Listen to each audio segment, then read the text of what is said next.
Maria Rosaria Gianni.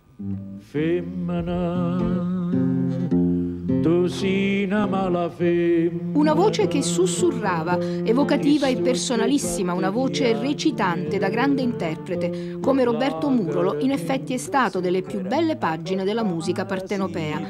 E tante che già gira, e tante che già vota, non tengo titoli, non vive rendita, non c'è un vestito per quella scalinatella longa. Al Murolo maestro che incontra per la prima volta appena sedicenne, Angelica Sepe dedica questo recital romano nel centenario della nascita insieme a 6 compagni di viaggio. E noi per recitare l'ultima scena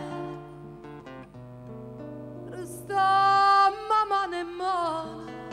Canzoni, proiezioni e documenti d'epoca sullo sfondo, una Napoli tratteggiata a pennellate. L'intero recital racchiuso anche in un album che prende il titolo dal singolo Cantava, scritto da Enzo Gragnaniello.